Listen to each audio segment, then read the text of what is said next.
Hi, this is my friend Trish. I'll let her explain a little bit about herself. Today we're going to talk about moms with cannabis. This is still awkward for me to talk on camera. We've been talking all morning. Trish, definitely, she's like, I don't want my face on camera. I'm like, your face is beautiful. Show it on camera. So, because I was trying to get her to start her own show, she said maybe a podcast. But yeah. I'll let her kind of talk about her thing, and then I'll try to come up with some stuff to ask her. We'll just free talk. All right. I'm here for the Cannabis Mom episode. I have been an avid cannabis user for, I don't know, probably 6-7 years. My youngest is about to be 8 in the spring, so probably about 7 years now. And it's changed my life in every way. I have, a laundry list of diagnoses. I have a generalized anxiety disorder, a generalized panic disorder, clinical depression, PTSD, and obsessive compulsive disorder, which is exacerbated by every birth, and I've done that 3 times. So it's called postpartum OCD. If you have OCD, heads up, it can get worse with every kid. But yeah, so I went through the whole round of every kind of psych med there was, and someone mentioned trying some RSO candies is how I started, which is the Rick Simpson oil edibles, little rock candies, 10 milligrams. Did you go hard and hit 10 first time? 10, sure did. Now it takes me I take 100 milligrams to go to sleep at night. Gosh. Yeah. I could put regular people in a coma. But yeah, and I did. I stopped within a couple of months of trying medical marijuana for the first time. I went and obtained my license and stopped all of my meds, which was a whole thing, but weed helped me through that as well. And I've never been happier. So I'm proud of you, because the side effects from pills are way more. There's no side effects from smoking weed. Nope. What, tired?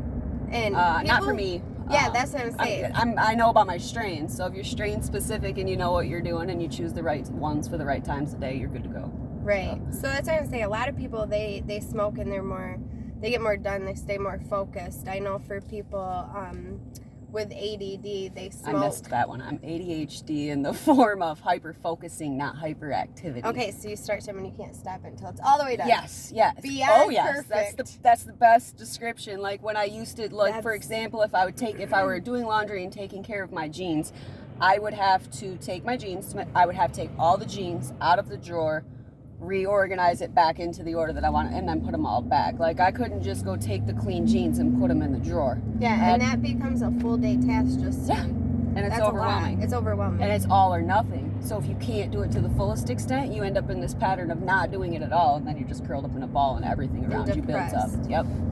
Yeah. So that's what I was going to say. I know people with ADHD, they take it and it becomes a new life for them, because ADHD becomes a new life for them, because then they can get a task completed or multiple tasks completed in your case, not just one task.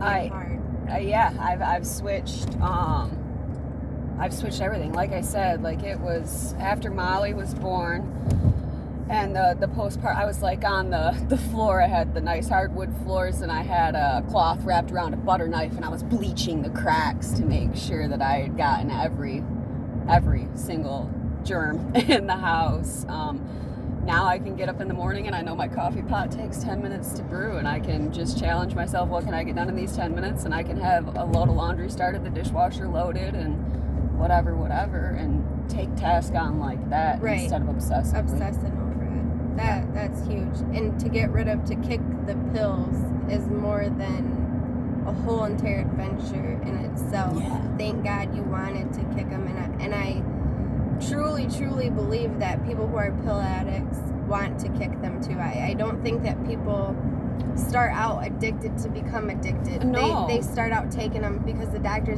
tells them to, and that it's going to make you better. They don't tell them that it's going to turn you into a zombie. You're not going to feel better. You're not going to feel. Yeah, you're not going to feel. Yeah. And so I have been on antidepressants before. I have been in anti-anxiety meds. I have been on Prozac, Zoloft, Xanax.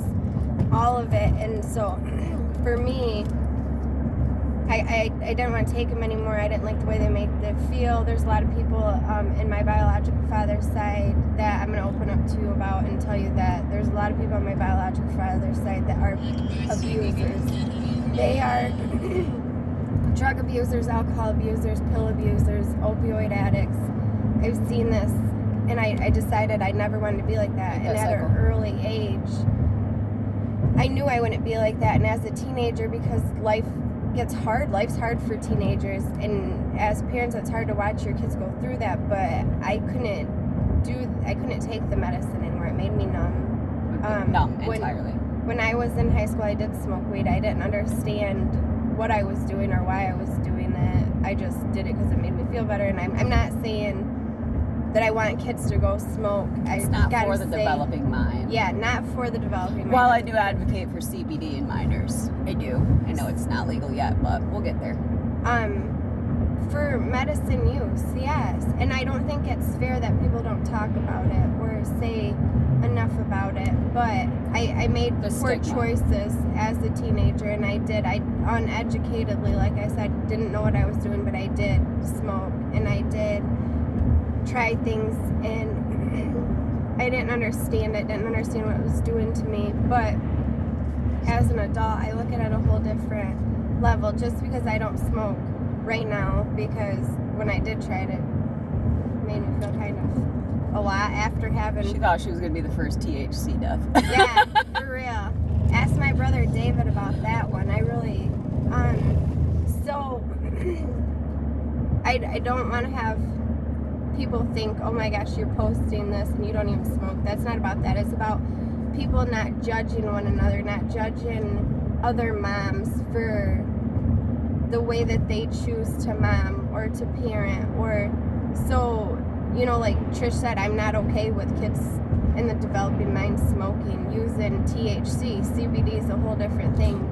But I'm going to let her continue talking. I just wanted to kind of go on a side note before I get a bunch of PMs up in my box talking about how it's still super stigmatic. I get why it's a touchy subject. I'm not one of those people that cares about that at all, but I'm also not somebody that really cares about we don't follow societal quotes in our house at all. We don't really do anything the same.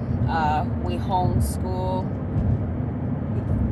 because of the pandemic, but we stayed homeschooling for other reasons. And I mean, most of our town knows, but everybody watching this might not, that I have a daughter who doesn't have a complete set of lungs. She was born with it. She had an illness. It ended up turning the top lobe of the right lung into scar tissue. It's no longer functional. So when the pandemic hit, we locked down. We're pretty much still that way.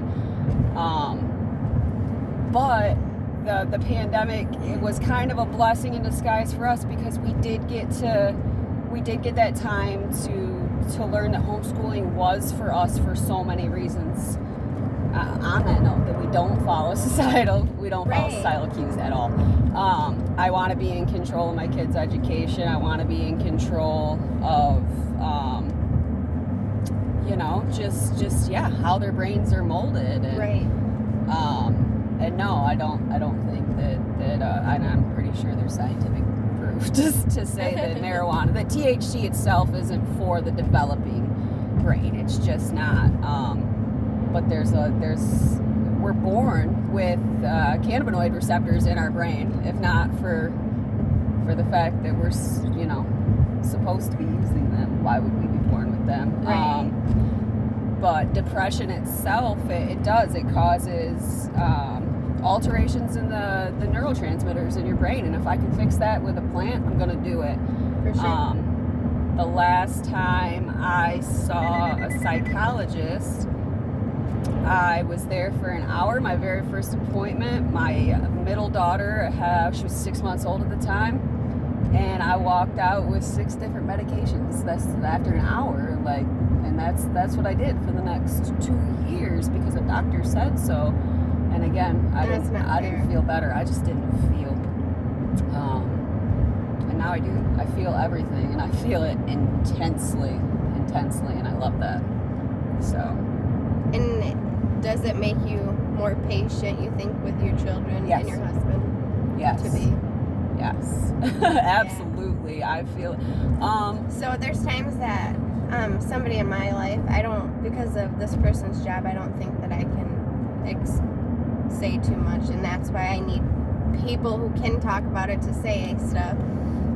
Will be around and I'm like, you need to take a break. Get out of my house. Like, you need to go because we like you better after a break. I think everybody likes me better high, but I'm not sure anybody knows anymore because I'm always high. So yeah, like if you still don't like me, then you don't like me high either. Note to self. That's for real. That's the realist. And I'm okay with that. That's absolutely okay. That's good. I feel like it makes everything easier for me, and I feel like more importantly, it makes it easier for those around me because my diagnoses are real. My brain's just not, it's just not wired the same as everybody else, and I get that. For sure. And I feel like it makes me struggle already. Like I don't want to be I don't want to make other people struggle. Like if I can go outside and yabba dabba do for a hot second and come back in and you know, breathe through it. Like one thing in the last couple of years is I've really focused on not raising my voice to my kids. They pointed out that I raised my voice entirely too much. And loudly. That's my biggest mom fail. We have that kind of line of communication where it's like, you know, like I want you to tell me right now if I can improve. Tell me now. Don't tell me in 20 years how I picked you up. Yeah, because then it's too late. Because I'll fix it I for told you my kids, now. I will pay for your counseling. Actually, I am with one. I am trying, and I hope, but yeah, that is a good point. I need to tell my kids, tell me now, not later. Yeah. Yes, tell me now, not later. Like, I want to fix this for you now, and sometimes it takes them doing a job that's not theirs and saying something out loud to put you in your place and put you in check and make you realize. And but yeah, I'm big on apologizing too. I'm not beyond apologizing. Yeah. Even yesterday, Zoe poured some concentrated bleach on the floor, and it wasn't until my lungs were burning that I spun around to see what she was doing. You know, and I got upset at first, and then I had to go back to her and tell her, like, yeah, I should have used that as a teaching moment. My bad. Like, that was dangerous. You can't do that. That needs to be diluted before you clean up the dog spot. Like, Yeah, education moment. everything teaching moment. I volunteer at the school. I don't know if I think I posted about this, but I don't know. But I volunteer at the school once a week, which Trish used to do when her kids were in school. There was a mom that wrecked that for us a minute, and I thought me and Trish might go after her. But we kept it together. Yeah. So I volunteer at the school every week, and last week I forgot. I don't even know how I did it. It's every week. It's not like it should be that hard, but I forgot. Because I'm a mom and I'm busy and I don't know. I forgot, and I can blame it on all kinds of stuff, but either way, I'm just human and I'm imperfect and I make mistakes. And McCoy got in the car and she threw her backpack, and Peyton was like, don't throw your backpack, started hopping on her, and I'm like, something's obviously going on with her. McCoy, what happened? And she looked at me, and I knew by the way she looked at me, it was definitely my fault, whatever happened in her life. And she I know the face you're talking about. Yeah. She said, you forgot. What did I forget? Because I still forgot. And she said, you forgot you were supposed to be there by 2 o'clock at the latest, and you weren't there. And I looked at the clock all day, and she had tears rolling on her face, and I failed her. I disappointed her. We've all been disappointed. We've all failed. And so I said, come here and let me hold you, and you can cry, and you can tell me how I can make it better. Right. And she said, I don't want you to touch me, as she crawled up here and sat in my lap. And I held her, and she cried, and I kissed her forehead, and I told her, what can I do to make it better? And she said 2 5 surprise balls could help. Well played. But we fail. We're moms. Like, what can I do to fix it? I try to always say, I'm sorry, what can I do to fix this? I didn't really mean. I do the same thing. Last week, Molly looked at me, tears streaming down her face, and says, a McFlurry and French fries would help. Like, it's 10:30, bro. It's not 24 hours anymore. I can't get you a McFlurry right now. Next morning, though, sure. Yeah, I was all buying a McFlurry and French fries. For real. So I try to not buy. My mom's bad at this. My mom still does this. And my husband's picked up in her place. I cure my emotions with a shopping addiction so food. Hard. With food. My kid's following. And so as soon as something happened, her first reaction was to go buy me something. And I need to not do that. But I up. And when I messed up, that was not the word I almost used. And so when I messed up, I fixed it in whatever way I could. And for her, it was buying her something. For Molly, it was food. And they both picked them up from us. So yeah, product of their environment for sure. Yeah, that's super important to me every day too. Like I keep in mind that they will be a product of their environment, and what environment will I create for them? Yeah, but I feel like we do pretty good. I do too. Like I feel like that's probably one of my largest strengths. That I think is a strength as a parent is just an open line of communication in every single way, whether that's about emotions or whatever. Choice and it just in life. seems to make things work for us. My kids are good kids. Sometimes I don't know how. I know. I feel like that. Like my kids are normal kids. They act out, they're naughty, but they're pretty good kids. And I'm like, I feel like I'm doing pretty good. I feel like your kids are very good kids. They're very respectful. So Trish is a mom of 4, birthed 3. And a bonus, babe. Yeah. I have. Zoe will be 16 in March. Kennedy and Molly are in the middle. They are both 10, just turned 10 in November. They're 20 days apart. Molly's my middle biological. Kennedy's my bonus baby. And Darby will be 8 in April. Her and McCoy are besties. About a month apart. Yeah, we planned that. I was telling Darby yesterday about their prearranged friendship. Stuck. I was like, we were pregnant at the same time. We planned your friendship. And then they were in the same preschool together. Yeah. So with the best preschool teachers. Yes. And so we were very fortunate. Do bridges freak you out? No. Okay. No. Some people do. I don't like driving over the Mackinac, though. Fun fact. I have never driven over the Mackinac Bridge. I've always had somebody else drive. I cried. We took the kids on vacation in March, and I did. I think I took very few breaths, and I had tears streaming down my face the whole time. Zoe was sitting next to me going, "It's okay, Mama. It's okay." But you drove it? I did. We took 2 cars out. We had to. We don't have a vehicle big enough for us, and we took the dogs on vacation with us. So. Oh gosh. He got the dogs, and I got the kids. I'm still not going over the bridge, but I've never been down this far before. I haven't either. I didn't even know this part of town existed. No kidding. I always turn right at the bridge back there. I know. I'm wondering if it keeps going. I'm kind of nervous. We'll find out. Yeah. I'm not scared. So what do you think that the stigmatism or the stereotypes of cannabis moms? What are some things that you could shut down? I could. I can try and shut them down. I guess that's what we're here for. But I feel like there is. This is actually pretty. It's like all kind of rained down. Really cool. I feel like I came to a haunted house down here one time. I feel like there's a demographic of people who will never change their viewpoint on. Do you think they're all older than 70 or no? I think they're probably 70 and up, 65 and up maybe. I don't know, because I'll say my mom was definitely on when I started smoking pot and stopped taking all my meds. Fun fact. Nobody around me agreed with that decision, even though it was mine to make.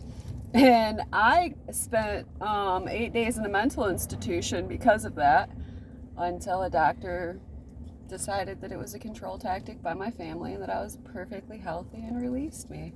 I can't believe that I just said that on YouTube, but that's how bad the stigmas are. It's super real, man. Like, I was smoking joints. They act like you were hitting rails. I don't know if I'm allowed to say. They acted like it was a needle in my arm. Yeah. But no, I was taking scientifically proven medication, and it wasn't. And it was prescribed by a doctor. Actually, I had my medical card. But yeah, the stigmas are still so real and so deep today. That I'm not sure that I can kill them all, but I think the biggest ones that concern parenting are that we don't parent, that we're lazy, that we let our kids smoke pot, that we're just getting our kids high, that you know, the biggest stigma with weed that gets me is that it's a gateway drug. Yeah, no, for sure. Gateway to what, dude? To peace. To the refrigerator? Like, I'm serious. Like, a gateway to what? Because I did it all before weed. So pretty much everybody who I know that is like a cannabis user for the right reasons, not just for like an excuse, but for like. But if you just want to get high, go out and get high too. Yeah, because that's legal now. They're not fat, so I don't understand. Like, yeah, you might have a gateway to a refrigerator, but I stay moving consistently. Yeah, like I don't sleep. I'm not locked to my couch. I mean, I do sleep when I'm supposed to, but people assume I'm sleeping all day. I smoke a joint and I go back to bed. Like, yeah, that's not how it works. It's just not. No, I'm up before anybody else in my house, and I typically go to bed, 10, 11 o'clock at night. I'm still entirely functional. I homeschool all 4 of my kids. I've worked outside of the home while homeschooling the kids and still managed. It wasn't fun. It wasn't easy, and I'm not doing it anymore, but I did.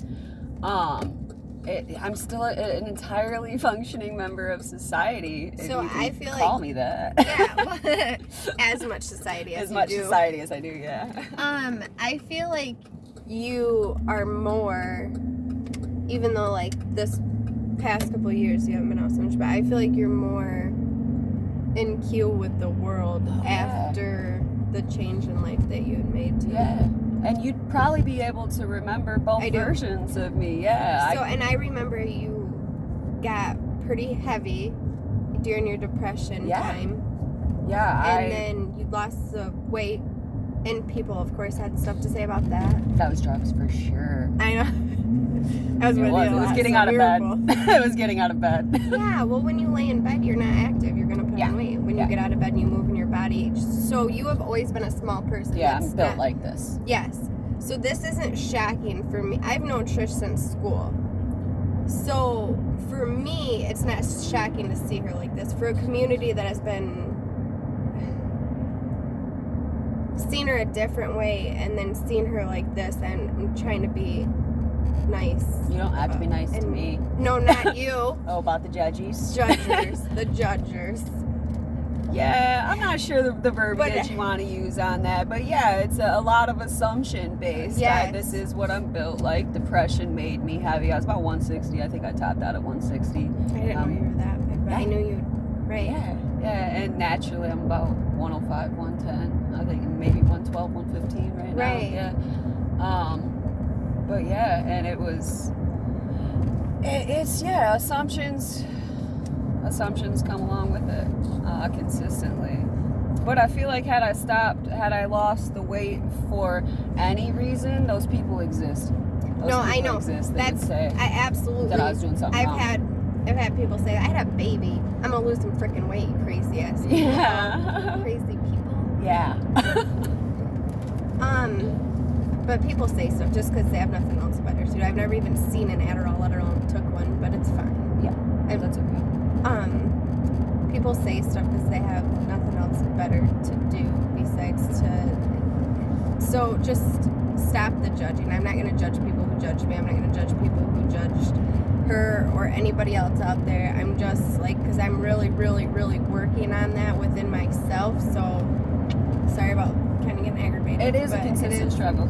It is. Because your brain automatically forms an opinion, right? Yeah. You're like, stop, dude. Stop, yeah. Like, not your place. Yeah. Well, I had somebody come into the restaurant and she doesn't have her kids, and I'm not going to say too much about it, but instantly I got like this attitude like, how can you do that? How can you? And then I just thought, I'm going to take a step back and I'm going to pray for you and I'm going to pray for your kids, because I understand that I don't think that you set out for this way of life. Right. I don't think nobody wants to be figuring out a place to sleep every day. And I'm happy your kids are not staying with you, having to go through that struggle. They're with their dads or they're wherever. And so I don't really know the whole story. And I had to remind myself of that also. And I prayed for you and I prayed for your kids. And I was very nice too. And I called you by name.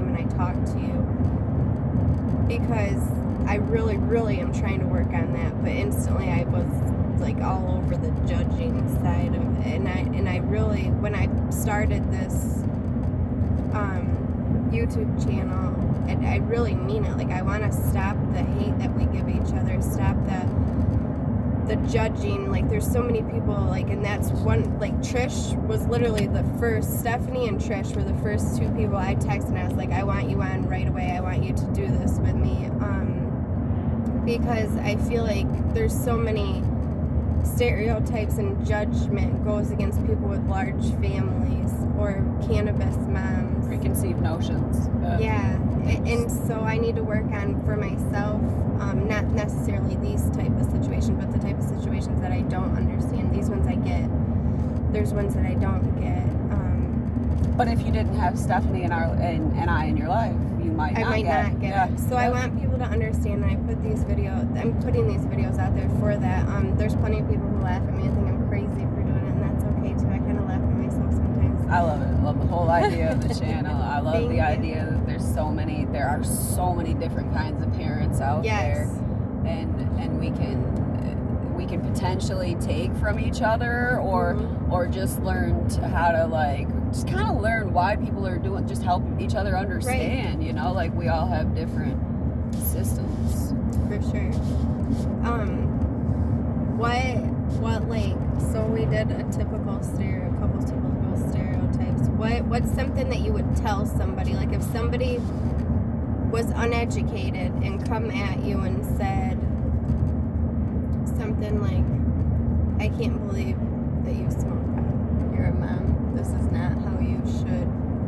Like, something, I don't even know. Like, my first response, I'd probably ask them what kind of, how often they drank alcohol, or what prescription medication they take, because it's quite frankly nobody's business. For sure. And I actually, like, sometimes I kind of hate the alcohol comparison, but weed is two different things. You have your medicinal purposes, and you have your people who use it for medicinal, and then you have your people who just use it for entertainment purposes. Right. So the comparison does exist.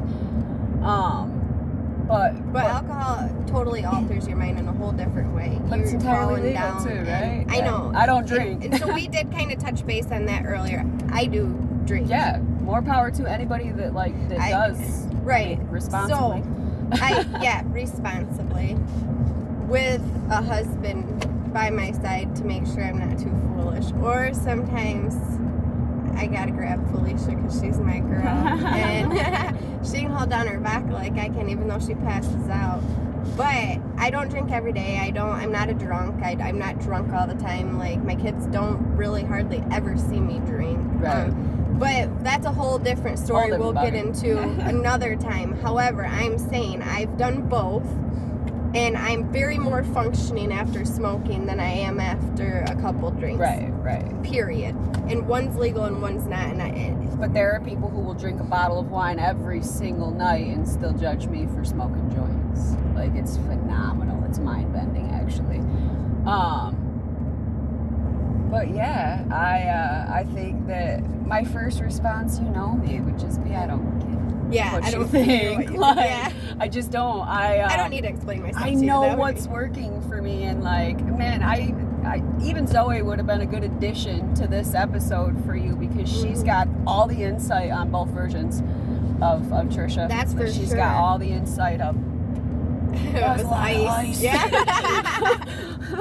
She's got she's got all the insight. She spent years of her childhood cuddling with me in bed and watching cartoons, and we left to go to grandma's house, and that was pretty much it.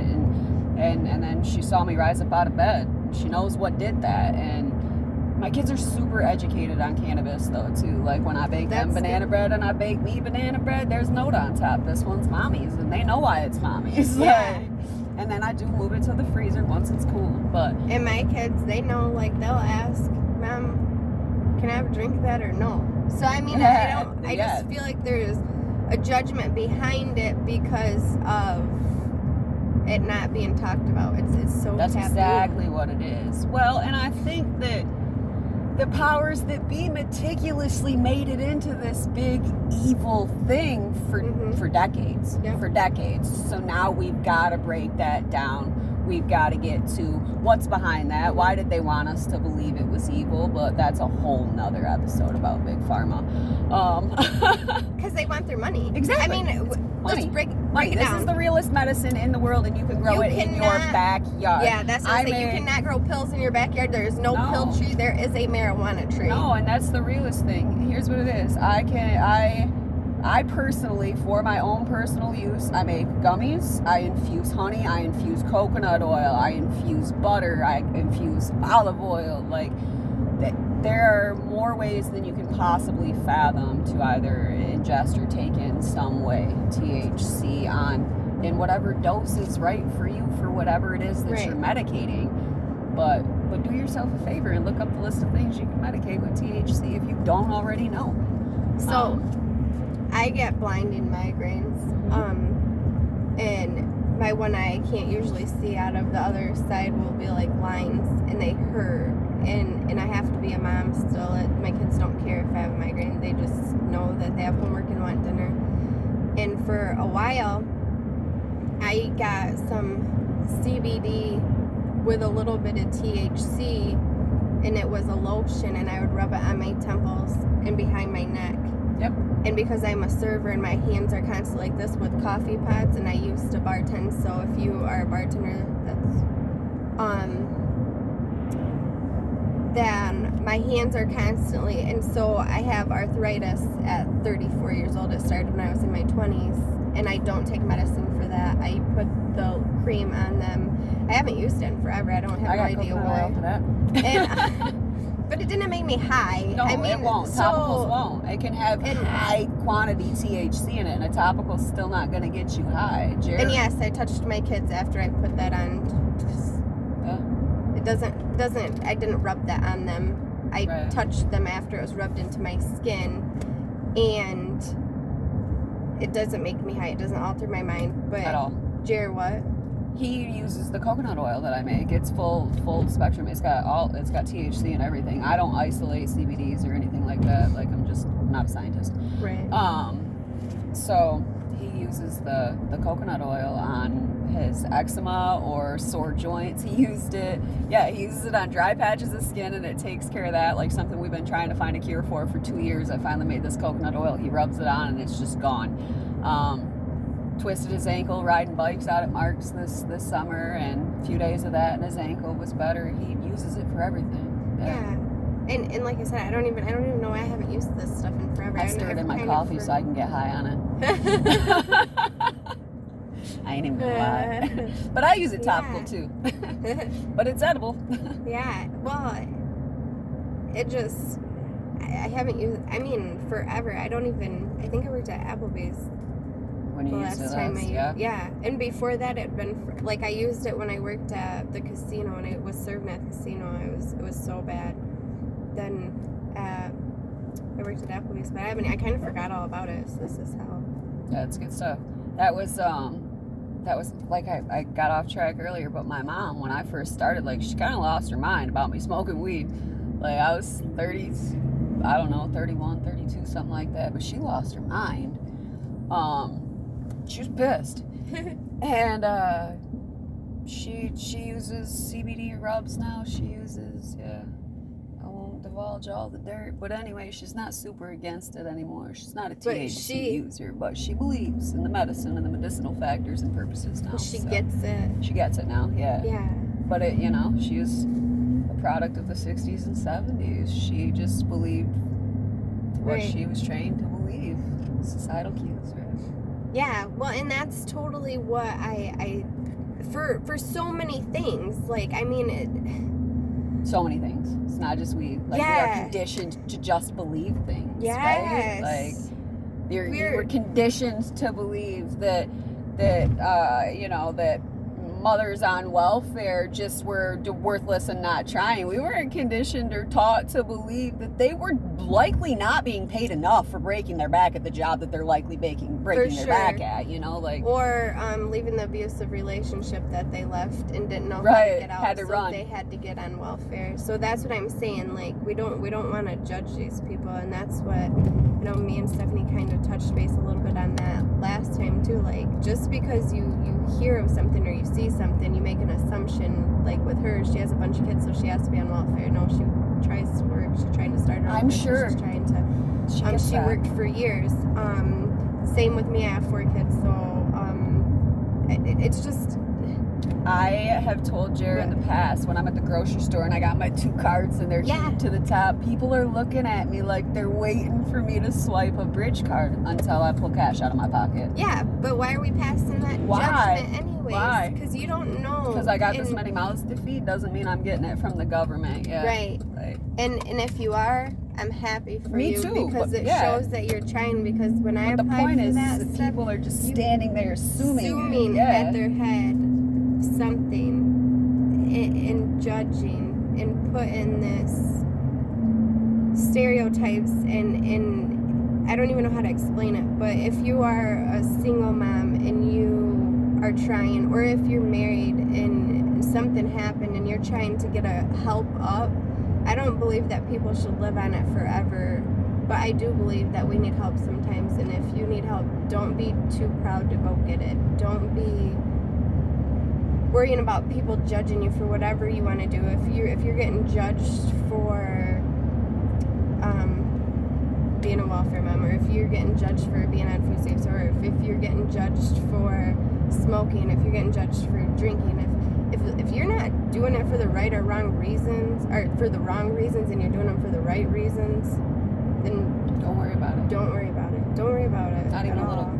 But I don't think that, like, I'm not saying go be foolish and go do heroin, because I'm totally against that.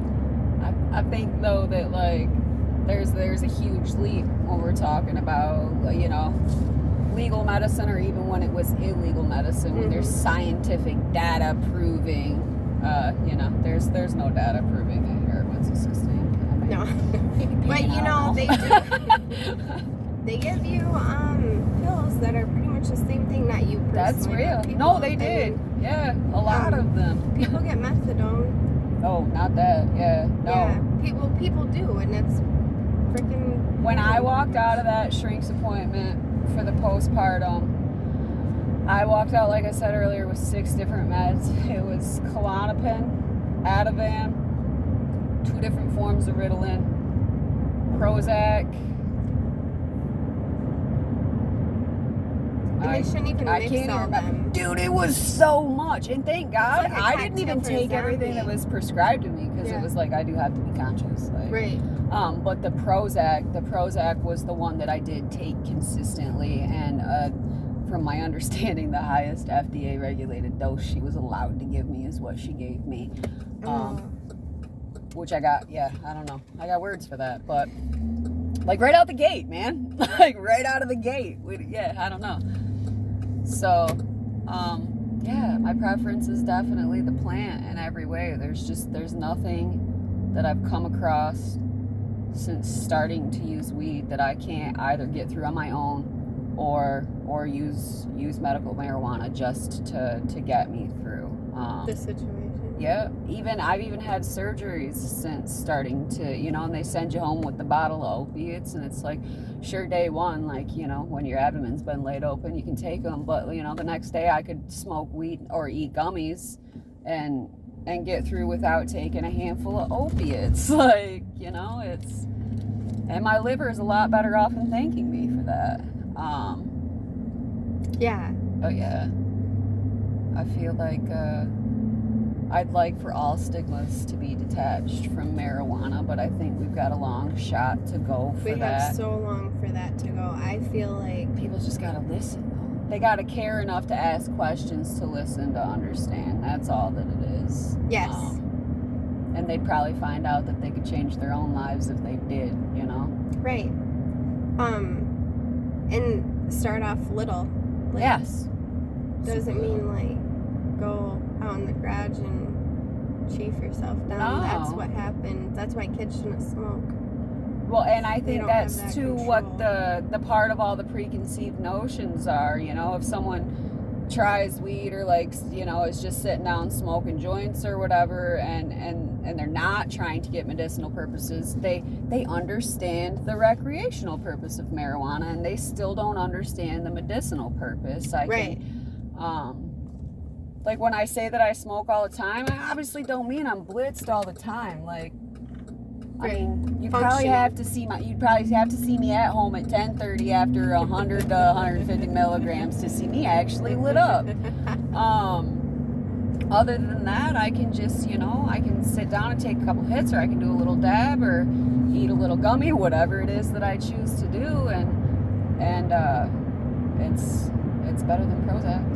No, I agree. And it's better than drinking. And I'm not fortunate enough to have a brain that's not wired to not need something.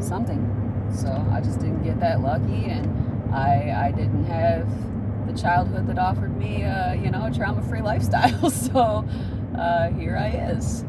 And no matter what your lifestyle as a child was, you rose above it with the help of medicine. Yeah, real life. I still wouldn't be who I am today. Absolutely. No, I agree 100%. I agree. Mm-hmm. I still wake up swinging. I'm 37. I'll be 38 in January, and the abuse that I endured as a child stopped, I think, when I was just shy of 18. I still wake up swinging. I still wake up crying. Jeremy's still got to wake me up. Like, I need that medicine, and I don't need people to get that, but it would be really nice if they did. I don't want to make you cry, no, I know. But I do. I'm proud of you, and I'm happy that you're on here talking about it. I don't mean to be emotional, but I get it. Same way. I'm literally so proud of you, and thank you. I won't. And you do. And you have a man that gets you and gets what you've been through, and he's supportive. And of course, we're all human and we all fight. But yeah, he's like magic to my universe, though. He really is. He, as complicated a creature as he is, he gets me and I get him, and he makes everything better and every day easier. That's perfect. Yeah. That's all you need. Like. Yeah. So.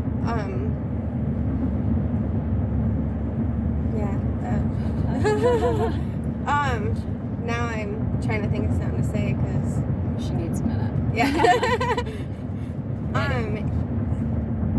Pills are so fast for the doctors to push, and that's what they're getting paid for. Yeah.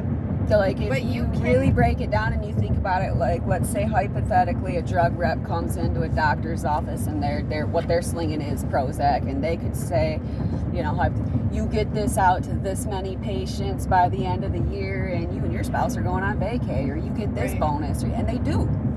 There's incentives to sling these drugs, man. Like, and that's why they do it. Right. And there's not that for medical marijuana. There's not nobody out there. Like, there's people. Like, I don't want to say there's nobody out there saying or advocating. But there's no self-centered incentives that make other people, And people are so scared to try it, to get off of what the doctors have told them to do. They're scared to try it because they're scared of what people are going to think of them. And that's not fair for you. That's not fair for your kids. That's not fair for your family. No. For the people who love you. For, like, Trish, if she would have spent all that time listening to people and not getting out and at least giving it a try, hey, I'm sick of living like this. I got to try something else. Something else is going to work for me, and it has to, because I can't be like this anymore. That's exactly where it was. And so she gave up worrying about what people are going to think. Think about that for a second. If you give up worrying about what people are going to think, and under medical supervision or the supervision of somebody who knows what to do, would you try something else? Or would you still keep doing what you're doing? Yeah. It's the definition of insanity, right? Keep repeating the same act and expecting a different result. I knew I wasn't going to get a different result than what I had obtained in those several years that they had just cycled me through every medication that they could come up with, and I just wasn't about it. And I'm so thankful every day for the choice that I made. Yeah, it literally changed my whole universe. Like, I mean, we're talking like I lost my whole family. Thankfully divorced. But I'm not kidding. We're talking about you watched it all go down. And we're talking an entire lifestyle Well, I mean, and life change. I watched it all go down, and I told you, no matter what, I support you. And then I said them words, and I said them words to that man too, and he's like, you knew all along. I didn't know. I just told her, whatever you're doing, I support you. And I'm happy to see you happy. And I am. And I deserve it. Just like he does. But we won't even go there. Right. Miserable people stay miserable. But, you know, it's just sometimes people aren't meant to be, and that definitely wasn't it. But the fact of the matter is that I was in that marriage as long as I was in that marriage because I stayed numb. Had I gotten off the medication sooner and assessed my life differently sooner, it all would have unfolded sooner. I was not happy. Right. I was not happy. Right. Happy for your kids, not happy for the situation. Right. And now you have your kids in a new situation. My kids, yeah. Even Zoe said that yesterday. She was like, we're all here and happy now. Because we were talking about the shit everybody went through. Right. So, and that's good. That's amazing. Like, that's a testimony in itself. Like, you rose above and everybody's so much better because you decided to put your health first and not worry about what people think. It's amazing, though, how much harder all of that fight was just because I was someone who smoked pot. Yeah. I got zero respect from people. It was, you know, marijuana was to blame. It was like somehow a fault of an issue. It was, I don't know, just weird. Right. Weird. No, I agree. But yeah, like just when people stop back and assess it, it's like, for crying out loud, like it's a plant. It's a plant, and it's a scientifically proven medicinal plant. And you don't need to get on board, but I'm getting on board. Yeah, and I'm gonna drive the train. So I'm going. So if you have any questions, ask Trish. I'm your girl.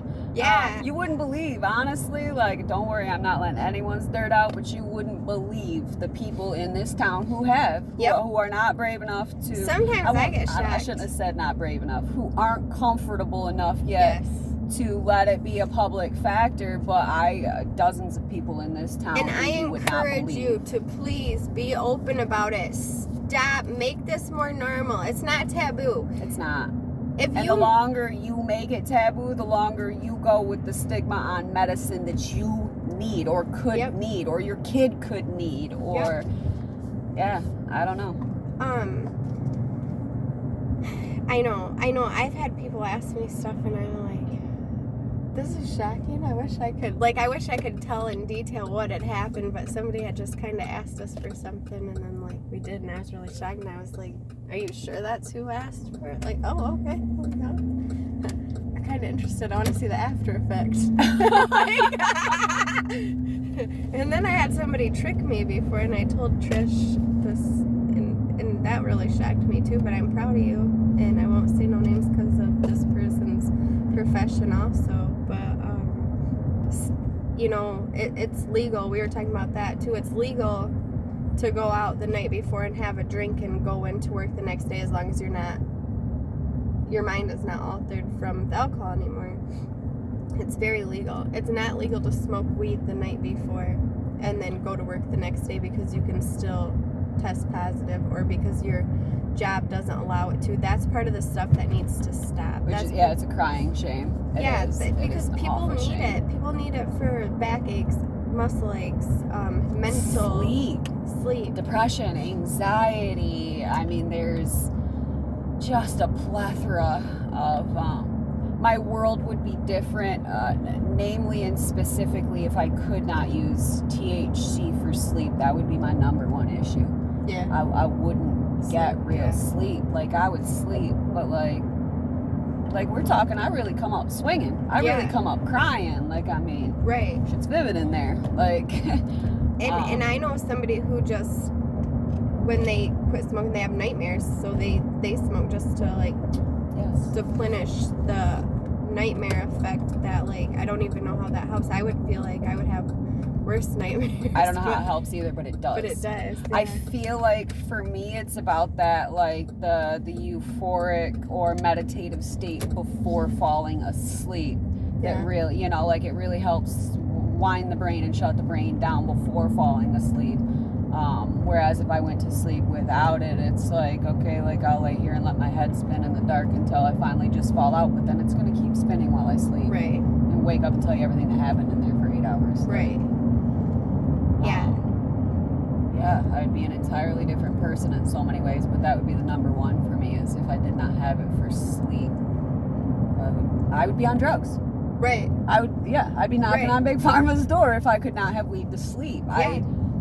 I need help sleeping. Be taking the Ativan with the rest of people overdosing on Ativan. I never took that, so I don't know what it does. I don't know. I just know people that I know somebody that overdosed on Ativan, so that's why it's and is still alive, thank God. And she just accidentally took a second one, and her husband had to call 911. Like, that's for a real story. And like, I can smoke weed all day long and fully function, but like, you give me a Benadryl, I'm done. Like, I'm done.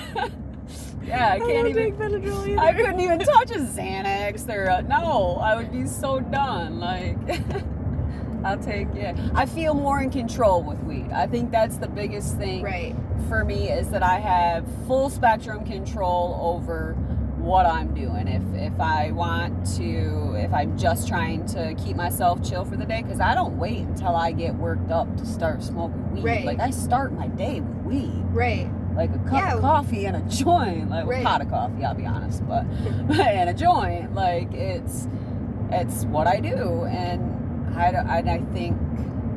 think that that's okay. If it is a day where there's more anxiety, or like for me, it's I don't even need something to happen to get overstimulated. Right. To just be like wound. And if I didn't have weed, my alternative would literally be to physically go upstairs, get in my bed in the dark, and curl up in a ball and just breathe until I breathe through it. And that's not realistic. Right.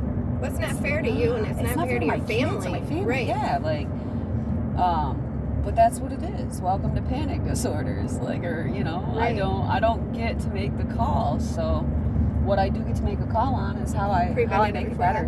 How I make it better and how I treat myself. And I'm thankful for the option to make that call now in this state. Yes. Because some people aren't as fortunate. Yeah. Not only that, like, we voted yes. And made it legal. And the majority, like, it was a really high, like, for the percentage, I don't even remember the number. I remember thinking, that many people in Michigan smoke weed, how come they don't tell anybody about it? Because I remember it being so high. I'm like, numbers. I think it was in the high 70s, the percentage. Yeah, I was just like, we need to talk about this more. Why are we not talking about it? Like, I mean, I grew up in a family where they just smoked weed. I didn't know. My Uncle Dan, lost his roach clips. This is probably gonna get taken down, but and he'd went to the doctors afterwards. He was admitted into the hospital. My Uncle Dan was a paraplegic. He was a lower level paraplegic. Those of you who know my brother Jim is a higher level quad. My uncle, who my brother looks just alike, was a paraplegic. So my Uncle Dan went to the hospital. He was admitted in the emergency room. I was little, and I was sitting on the bed laying there with him watching TV. And the nurse came in. So this was before the IV clips that they have now, where they roll it and it stops it. And she took what I knew as a funny cigarette holder and sniffed it out. No, this is for real. And she said, she was sitting there, and I said, Uncle Dan, ask her for those. And he was like, stop it. Because it was illegal. And my mom's like, Amanda. And I was like, Uncle Dan just asked. She has funny cigarette holders. She might let you have them. Because buy them on Amazon now. Now you can. Yeah, back then I was accused of, like, were these, like, I don't know if you lost them. That's so funny. So Uncle Dan lost his funny cigarette holders, and I didn't know that we weren't supposed to tell nobody Uncle Dan had funny cigarettes. And because I called them that, they smell funny, they looked funny, I was little, and that's just like... Yeah, I definitely remember the smell permeating from places now as a child, and I haven't figured out now, but I had no idea what it was at the time, and it's just not like that in my house. My kids, they literally refer to it as mommy's medicine, you know? Yeah, kind of like the F word is a mommy word. Yeah. This is mommy's medicine. And they do. They know. And I have, like, my oldest daughter, she doesn't think she'll ever, just right now, she doesn't think she'll ever want to try marijuana. But given her other issues, she's confident that she'll want to use or try CBDs for things. But yeah, I've got a couple kids I'm convinced are going to be stoners, and a couple I'm not sure. I don't even know. I do for sure, like, feel like at least one of ours probably will. My kids just don't look at it as a party thing like we did when we were kids. We were getting high at parties. We were getting it was for fun. It was all recreational. It's just not how my kids view it because of the way that they've been raised. So, like, I'm fortunate in that sense that, like, if they do decide to one day, I know that they'll come to me, and I have a firm belief that it'll be for medicinal purposes, or that even if they do come to me for recreational purposes, they'll come to me at an appropriate age because they got to know I'm going to tell them no. Yeah. I can advocate all day long, but not for the developing mind to consume THC. I don't know, like, and if science proved it different to me someday, like, I would change my mind, but for me, you're it's living still proof about of safety. how you're living proof of how it worked for you, and that is scientific. And as far as I am absolutely living proof, and I love that there are people who were in my life for both ends of it, the big pharma end, and when I stopped and started smoking weed. I have very few people in my life, but I think it was very confusing for the people in this small town. I know. I think It was. Oh man, the ideas and the rumors and the everything that spun because I started smoking weed. I cannot. I think the most shocking part is because you are so open and you're so blunt, and that's about everything. That's not just. It's just people struggle with me. Yes, I think that it's not. I think it's just like they're like, oh my gosh, she just posted on Facebook. She smoked, like, what the. Yeah, I'll post pictures of me smoking blunts too. I'm okay with that. Yeah, and so I feel like people don't know how to, like, they were raised to hide this. So yeah, they've got their monogrammed wine glass in their profile picture. Like, why can't I smoke a joint on Facebook? Like, I don't know. No, I agree. I agree very much. So I just think that is why people are so, like, sometimes it's because they're like, I feel like that's really just threw it out there that openly, just like that. I think that's why people choke on me as a human being in general. Yeah, because I really just throw everything out there that openly. I know. I'm good with it. That's why you love me. It is why I love you. I never have to filter myself down or wonder where you stand. Yeah. I never. Just there. Oh, yeah, I never make people wonder where they stand. I don't have the energy or the time for that, and that's been a lot in this healing too. Weed has offered me that. It's really just offered me sound mind, where it's like, what do I have the energy for? How much energy do I have? Where do I want to exert it? And I get to very consciously choose where and what I do that, like, with that. And I didn't before. I was so numb before. I didn't make any conscious choices about anything. I just existed. What about your creative mind? Because that's one thing, like, I will see something really cool, and they're like, I asked somebody at the restaurant, like, were you stoned when you came up with this? And they're like, yeah. And I'm like, I knew it because it's so cool. Like, I feel like the creative mind, I feel like if for any reason I was to ever smoke it because I want to be artistic, and I'm not. I feel like I could be. It does free me up. It does free me up and just let things flow. I'm a creative person. All the time, really. But yeah, weed really does open it up. We're an artistic family. We have canvases all over our walls that the family has painted. And yeah, we do that. We'll sit down and smoke joints and make paintings, and I think it's offered. I think I've offered the realest version of myself to the girls. Yes. Through marijuana, to my daughters through marijuana. I agree. I think my phone's gonna die on us. Okay. Before this. Yeah, it was. Before this goes off, what is something you would like to really, like, keep an open mind. Keep an open mind. An open mind, not just about this, but about everything. It's about just learn to understand people and their situations and their choices before you choose to make an assertion about them.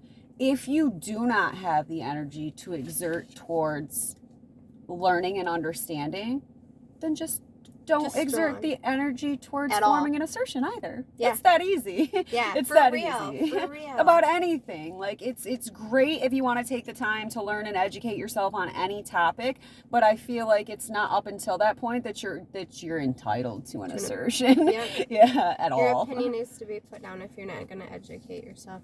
Right. Yeah. Like, and I mean, you can feel free to share it out loud, but I'll share mine too. She will. I will. So, do me a favor.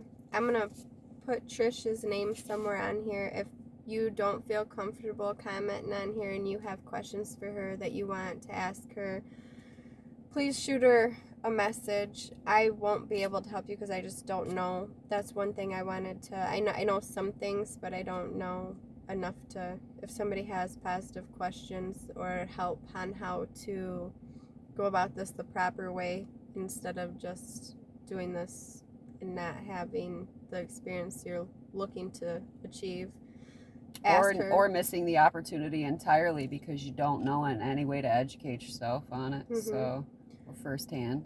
Yep. She can walk you. When I tell you she's educated, she is truly educated in cannabis, in cannabinoids. In another episode, maybe we'll talk about some, do you guys know mushrooms aren't just for tripping?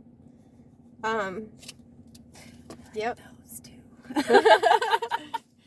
I've never, ever took any type of a hallucinogen, ever. Oh, Lord. And when I was in high school, I dropped 7 hits acid and talked to a willow tree for hours. I was pretty sure it was grandmother willow.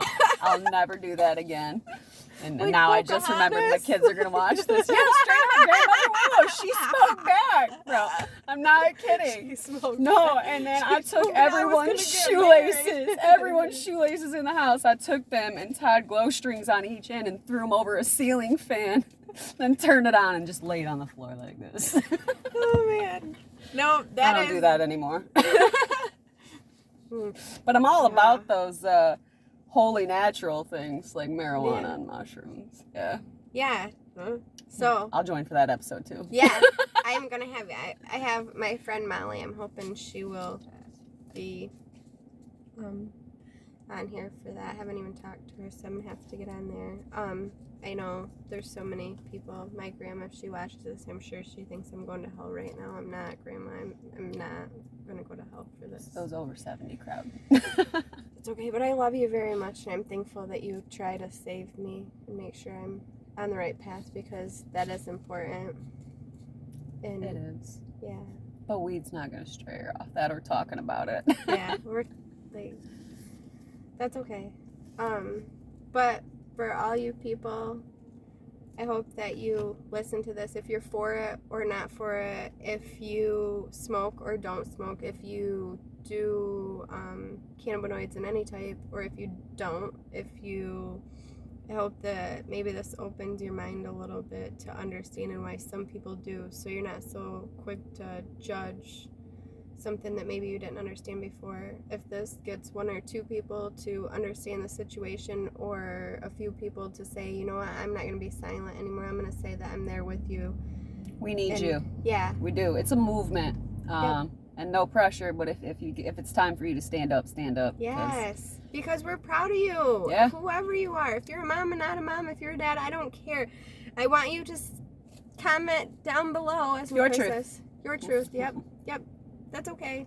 Maybe that would be your first step to getting yourself out of that box, because part of breaking your depression is being open about the things that made you that way in the first place. So if you're smoking for your depression and you're keeping it a secret, be loud and proud. But really, thank you for talking on it. Thanks for having me. All right, I'll keep you tuned for what's up for next week, because I haven't planned anything. COVID numbers are on a scaringly high, even though I say that I am not being closed up anymore. I said that Still got to be reasonable. Yeah, I still have kids. So, as long as they're going to school and I'm working, I'm still going to say that I'm going to keep going with this. Hopefully restaurants don't get shut down again. I said that before. Stephanie homeschools her mom. Trish is a homeschool mom. Trish is a homeschool mom. I'm not a good homeschool mom. My kids deserve better than me. Yes, I will need your help. McCoy and Darby will play.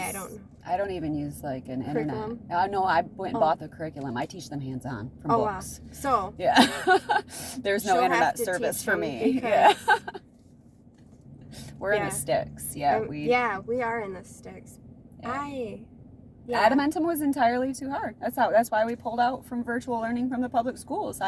For one, my third grader in kindergarten got the same work, and it was like, that doesn't make sense to me. But like, if I can't understand it, neither can they. I'll go buy books. Right. I got this. Yeah, and I think that's awesome. So as long as we're still being exposed, my kids, I will continue to do this. It's just going to be, instead of before where I was telling you what I had planned, I haven't planned anything because I didn't know what was going to happen. The kids were out of school last week, and I didn't really truthfully know if they would be going back. We have been super careful, super blessed and thankful that the people in our family are doing so well, because we have my niece and nephew, some family friends, another niece, they all have COVID right now, and shockingly enough that we have not been exposed.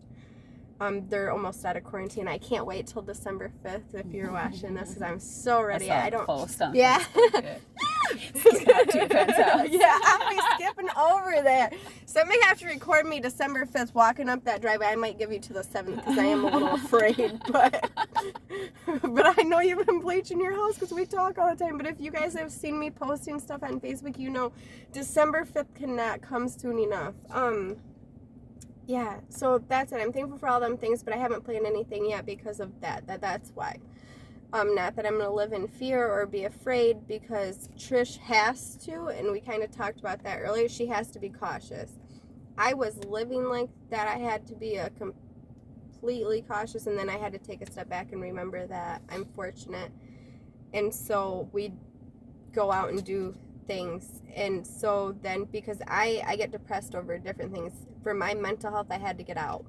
I get depressed by being enclosed in walls, and you'll hear me say over and over, my husband wants me to be a stay-at-home mom, and I can't because of that. I can't, because I get depressed when I'm stuck inside of places for too long. It strips you of your identity too. Yeah, I get that. Yeah.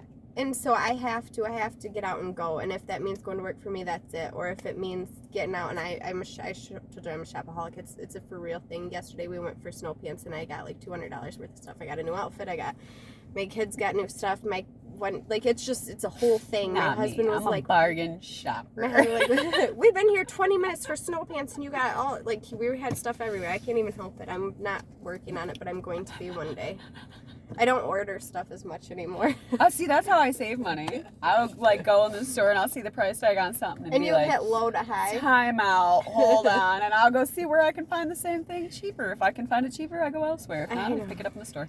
I know. So, well, I rattled on my goodbye forever, but goodbye. Thank you for getting on here. Thank you for watching us. Like and share, comment, questions, go to Trish, because I'm not your girl. Yeah, PM for me. That. Or hit her up. She'll give you my number. Yeah. Thank you guys. Bye. See you next time.